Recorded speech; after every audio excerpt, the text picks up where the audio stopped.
Assalamualaikum warahmatullahi wabarakatuh.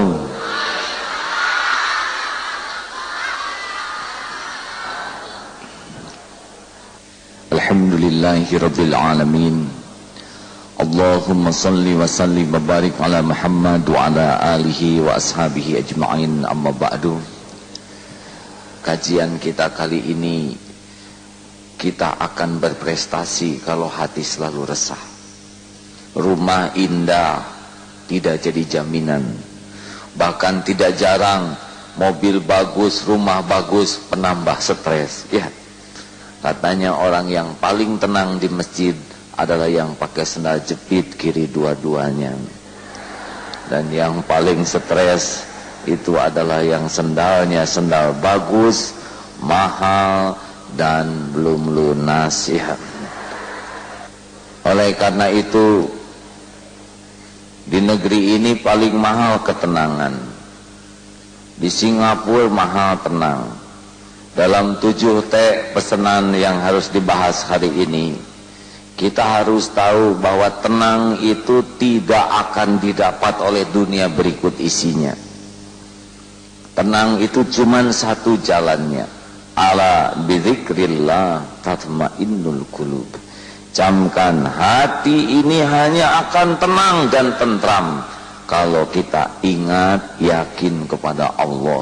Dengan kata lain, punya kedudukan, punya harta, pangkat jabatan, apa saja boleh, tapi hati nggak bisa dibeli oleh dunia.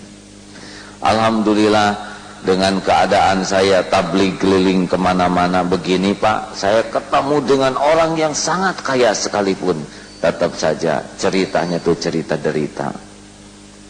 Lalu bagaimana supaya hati tenang? Hati ini gelisah kenapa? Kenapa di kantor gelisah? Kenapa di Indonesia gelisah? Penyebab pertama hati tidak tenang itu disebut hubbud dunia, atau terlampau cinta sama dunia ini. Harta, gelar, pangkat, jabatan, kedudukan, pujian, penghargaan. Makin kita senang sekali sama yang namanya dunia, maka semakin resah dan gelisah. Jadi kalau bapak-bapak dan ibu-ibu terlampau senang nih sama yang namanya dunia, I just want to say my friend, selamat menderita.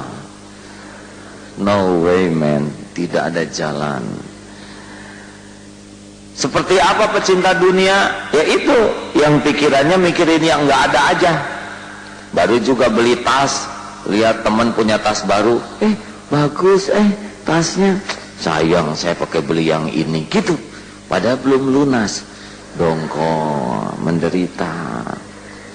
Punya mobil, teman punya mobil, tuh Pak, coba mobilnya seperti mobil dia, nyebelin mobil kita, terus saja mikirin yang nggak ada. Punya rumah, tuh Pak, rumah teman kita, padahal dia seangkatan dengan Papa, rumahnya segede gitu, rumah kita jadi mengkerut, terus saja mikirin yang nggak ada. Ibu punya hidung nggak begitu mancung, yang dilihat hidung bintang film, pas bercermin hidung atau kutil, gitu jadi serasa kutil. Makanya mohon maaf bagi orang yang capek mikirin yang tidak ada, hidupnya sengsara. Bukan tidak boleh punya keinginan, tapi jangan diperbudak oleh keinginan. Ingin wajar, tapi dihinakan oleh keinginan tidak wajar. Ciri kedua yang akan gelisah di kantor kita, yaitu orang yang sibuk sekali urusan duniawi, tapi nggak pernah ingat Allah. Iyalan salat, baru juga duhur udah asar lagi, cepet banget waktunya. Padahal enggak juga duhur itu nggak dilakukan. Sibuk urusan. Mau kemana bos? Mati lah. Sehebat apapun mati, demi Allah mati. Saya suka heran itu ya, orang yang nggak mau sholat, wah pontang panting bisnis. Mau kemana bos? Mati lah. Nggak dibawa pontang panting juga ya, paling kain kafan, betul tidak? Heran, sibuk duniawi, rapat bablas waktu sholat. Ditanya, Mas, kapan pergi haji? Wah, bagaimana dong kalau saya pergi ke Mekah, nanti perusahaan siapa yang ngurus? Mas mati juga ada yang ngurus ya. Betul tidak? Memangnya kita ini siapa? Kita mati mah ada gilirannya nanti. Sedekah juga, kalau orang yang pecinta dunia, pilih-pilih. Dia ngeluarin 10.000, ternyata 10.000-nya bagus, masukin lagi. Cari 10.000 yang udah jelek. Luar biasa. Pecinta dunia tuh berat terhadap amal. Dan ciri yang ketiga pecinta dunia, takut hidupnya tuh. Serba takut. Seperti orang nyender ke kursi, apa yang ditakuti? Kalau ini kursi terus saya nyender, apa yang ditakuti? Takut kursinya diambil, kan begitu. Takut musim mutasi, pusing, lari ke dukun ini, lari ke dukun itu, padahal saingannya sama dukunnya. Jadi harus bagaimana supaya hidup tenang? Kalau udah nggak tenang, nggak ada yang beres. Kerja juga nggak tenang tuh nggak bagus. Kalau tidak tenang ngambil keputusan, rugi. Apa yang ada tidak dinikmati. Resep pertama, resep supaya tenang, rumusnya sudah dengar, yaitu rumus tukang parkir. Masih ingat ini? Lihat tukang parkir, walaupun banyak mobil tidak pernah sombong. Walaupun mobilnya ganti-ganti tidak takabur. Diambil sampai habis nggak sakit hati. Cool, tenang. Kenapa? Sebab tukang parkir tidak merasa memiliki, hanya merasa tertitipi. Itu rahasianya. Lillahi ma fis samawati wa ma fil ard. Semua yang di langit dan di bumi adalah milik Allah. Manusia tuh cuma nebeng.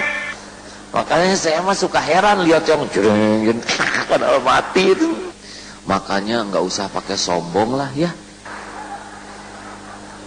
Jangan kita ngomong orang lain sombong padahal kita paling petantang petenteng. Tidak pernah orang itu tenang dengan kesombongan. Orang sombong itu kan merasa paling hebat, selalu merendahkan orang. Dalam rapat semua jadi salah, dikoreksi nggak mau, jreng-jreng, mual. Nabi Muhammad itu kedudukannya paling tinggi, tapi sikapnya rendah hati. Ingin tenang, ingin bahagia, wa ma tawadu'a ahadun lillah illa rafa'ahu. Jangan sombong. Bagaimana?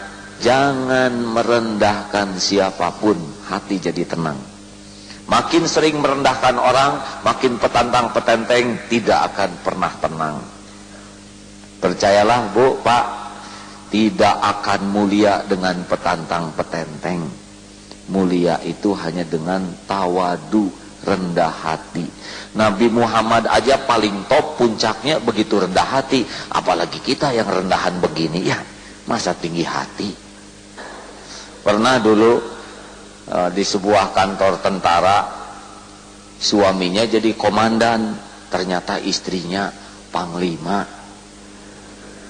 Lebih banyak nyuruhnya, lebih heboh galaknya, lebih banyak dikutuk oleh prajuritnya itu. Makanya hati-hati nih para ibu pejabat, jangan sampai melampaui suami ya. Da ibu mah kebetulan aja takdirnya sama yang ini.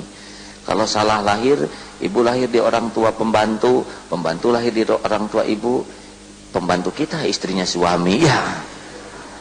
Makanya tawadu, rendah hati, baru akan tenang. Adanya jangan sombong, sedikitnya jangan minder. Kamu malu nggak tuh punya rumah sederhana? Hah? Kenapa malu? Asik Pak punya rumah sederhana. Kenapa emang? Rumah sederhana tuh susah sombongnya. Betul tidak? Ya kalau punya yang bagus mah maunya pamer Bu.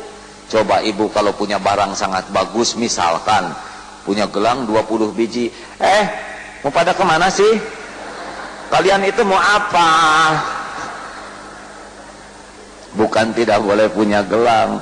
Coba punya sofa bagus, pasti ngundang kawan-kawan ke rumah, arisan, pengajian, ulang tahun. Pas datang tamu bawa anak kecil, takut pipis, stres. Tamunya gemuk, takut jebol, coba kalau porsinya sederhana, ya diompolin juga, cuek aja. Enak loh Pak, punya rumah sederhana, biaya perawatannya murah. Dan makin mahal makin repot. Enak loh Pak, kalau rumah kita sederhana, nggak ada yang iri, nggak ada yang curiga, ya. Enak loh Pak, kalau rumah kita sederhana, nggak diminatin maling. Maling juga prihatin ke rumah kita. Coba kalau kita bermewah-mewah, bukannya orang lain malah simpati, malah curiga. Sekarang malah lagi musim dicurigai. Pejabat yang mewah teh, ini benar, saya kan rakyat. Jeng, jeng, jeng, jeng. Kalau pengusaha sukses masih mending. Tapi kemarin kan kita dengar ada orang sudah berpangkat tinggi, jreng, tumbang hanya karena mobil mewah, padahal tanpa mobil itu juga nggak akan kurang pangkatnya, ya. Betul tidak? Nah, maka buat yang kaya mah terserah, ya. Kenapa saya ada yang ngasih pulpen? Nggak tahu, biasa dipasang. Wih, pulpennya keren. Keren kenapa? Ini pulpen bagus loh, jutaan. Hah? Jutaan? Gara-gara udah tahu pulpen mahal, tiap hari nanyain pulpen. Mama, pulpen disimpan di mana? Hati-hati jangan dipakai anak-anak, namanya Allah. Jadi rewel. Sekarang nggak pakai boxy aja yang 2.500 aman, nggak takut hilang. Yang penting ada tanda tangan, cek betul ini. Kita mah udah sederhana, pengen kelihatan keren, cereng, padahal cuman tutupnya aja. Ayo dibawa ke mana-mana. Ini seni nyiksa diri, ya.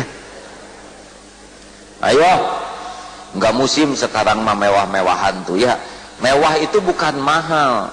Mewah itu melampaui keperluan, melampaui kemampuan, itu mewah namanya. Beli helikopter kalau perlu bukan mewah, tapi sendal jepit 10 pasang mewah. Kalau memang kakinya cuma sepasang. Kita nggak bisa bikin instalasi PLN pakai barang-barang murah, ya. Artinya kalau saudara yang bagian sederhana, nggak usah minder tuh capek. Ini mah datang ke kantor, mobil kita kan sederhana, parkir paling pojok, cari semak-semak. Nanti pulang teh udah sepi, baru dia keluarin dari semak-semak. Nyiksa diri. Ada yang begitu Pak, minder aja, ya. Punya istri kurang cakep, disembunyiin di belakang, nanti mama keluarnya kalau sudah sepi, ya. Minder itu bikin tidak tenang. Terimalah. Dan semuanya juga titipan Allah. Baik untuk orang lain, belum tentu baik untuk kita, ya. Betul tidak? Jadi yang punya harta, punya kedudukan, kalau ingin tenang jangan sombong, ya. Buat yang terbatas model kita-kita, kalau ingin tenang jangan minder, biarin aja apa adanya, ya. Jadi merdeka. Dulu Pak, saya kedatangan tamu loh Pak, dari ulama dari Arab. Aduh, tegang, cilaka, gelisah di kamar. Kata istri, kenapa kok jadi gelisah begini? Iya gimana mah, kalau nanti ulama itu ngajak ngobrol bahasa Arab, kan belum fasih benar. Kata juga kan ceramah tuh tampil aja apa adanya. Iya tapi kan itu mah ceramah, ini mah asli. Kata istri, apa sih resikonya kalau kita apa adanya? Beranikan, akhirnya tampil. Kaifalukum, ngobrol lama-lama susah tuh. Saya bilang ke santri, tolong beritahu saya ini belum fasih mereka bahasa Arabnya. Apa kata mereka? Ajib, luar biasa. Baru juga belajar bahasa Arab, pesantren sudah segini gedenya. Apalagi, begitu malah dipuji itu geningan. Kita udah malu-malu mau ngaku, ya. Atau waktu ke TV, dulu mah nggak mau ke TV Pak, tapi sekarang mah berani di TV. Kenapa coba dulu nggak mau ke TV? Karena takut ada yang nanya. Bagaimana pas ditanya nggak bisa jawab, kan gengsi. Tapi sekarang saya bisa jawab pertanyaan sesulit apapun. Jawabannya adalah, maaf, saya belum tahu jawabannya. Begitu. Bagaimana hukum ini? Aduh, itu saya belum ngerti. Begitu. Aman ternyata. Merdeka, Pak. Jadi sekarang malah sudah jangan minder-minderan, ya Bu ya. Kalau ditanya, Ibu berapa umurnya? Kamu tanya gitu-gitu aja nanya. Kenapa pakai marah? Ngaku aja 52, beres ya. Kita mah tanya umur gak mau ngaku, ditanya berat badan gak mau ngaku, apalagi tanya hutang. Wah. Orang ingin bahagia, jauhi minder, terima apa adanya. Yang ketiga, supaya hati ini tenang, jangan suka dengki sama orang lain. Sebab tiap orang ada nasibnya masing-masing.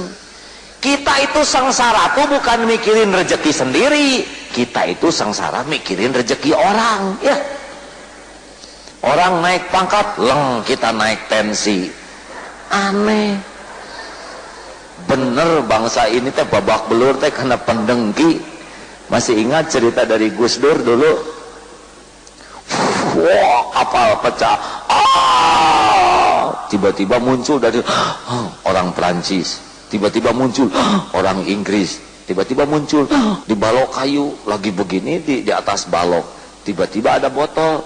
Open man, open. Pas dibuka, ternyata jin. You sudah menolong I. What do you want, man? Saya akan tolong saudara dengan 3 permintaan. Kata orang Perancis, Mr. Jin, oh thank you, man. You know, I wanna go home to Paris. My wife, pretty woman, Jin. Aduh, Jin. You know, Jin, my money, Jin. Masya Allah. Oh, yang bagus-bagus, Jin. You know, my apartemen, Masya Allah, good. Okay. Sampai ke Paris. Balik lagi, Jin. Karena cepat, Jin, itu ya. London, what do you want? Mr. Jin, I wanna go home to London. My calon wife, maksudnya calon istri itu ya. Pretty woman, Jin. Pretty woman. Jin, my gaji, you know, sekali gajian kebeli. Jin, you know, wah bagus Pak. Sampai si orang Semarang teh pulang. Balik lagi, Jin. Mas, sampean apa-apa? Waduh, Jin, tunggu dulu, mikir dulu. Aduh, kalau pengen opo ya? Pengen inget rumah kontrakan habis, inget kerjaan, gaji pas-pasan, bahkan terancam PHK lagi. Inget istri boro-boro dirindukan, tukang ngancam kayak gitu. Gini, Jin, tadi si gue nih seneng di sini banyak temen. Nah sekarang jadi sepi begini. Jadi permintaan saya, tolong itu yang 2 balikin lagi sini. Nah ini orang Indonesia ya, nggak kuat lihat orang lain bahagia, pengen tenggelam aja sama-sama ya. Di kantor juga gitu, nggak kuat teman dipromosikan, harus apes aja sama-sama. Lihat Pak, bangsa kita kapan kerjanya ini? Negara segini kaya jadi bangkrut, gak masuk di akal. Saya mah nggak ngerti ini teh apa saja yang dikerjain selain berantem ya. Terus aja harusnya sesama partai itu saling memajukan, ini saling menenggelamkan. Udahlah, saya nggak akan ikut campur urusan perkelahian para elit politik, nanti juga pada mati. Kita siapkan saja generasi selanjutnya ya. Makanya saya nggak ikut campur politik, nggak ngerti. mending nyiapin masyarakat yang lebih tenang ya. Kita kalau pengen bahagia, belajar senang dengan rezeki yang Allah berikan kepada orang lain. Walaupun masuk ke sini seangkatan, gak mungkin jadi pimpinan semua. Masuk akabri 200, mustahil semuanya jadi panglima. Mau kayak apa tentara panglimanya 200? Harus siap menerima kenyataan. Ada yang mentok letnan kolonel, ada yang mentok di jenderal. Ya, dasar gampang gak ditentukan pangkat. Wih, kamu kopral, minggir. Nggak mungkin. Latih kayak ukuran kaki. Kita nomor 36, teman nomor 42. Belajar senang melihat teman kakinya besar ya. Jangan iri, wah kaki kamu asik, sepatu kamu gede, sok aja pakai oleh bapak sepatu nomor 42, dan gak cocok. Diketawain orang lain karena pakai lap di belakangnya. Kayak nonton sepak bola, itu harusnya gol kemana aja senang kita ini ya. Jadi nggak pernah stres nonton sepak bola. Saya mah nggak stres nonton sepak bola, teh gembira aja dari awal sampai akhir. Gol kesini, alhamdulillah, tiba-tiba gol kesini, ih bagus, ayo. Kata orang 3-2, kata saya mah 5-0, itu teh hadir. Ayo, ibu harus belajar bahagia. Lihat teman kantor maju. Bahkan ibu harus belajar bahagia kalau misalkan suami kelihatan lincah ya. Jreng, jreng, jreng, jreng.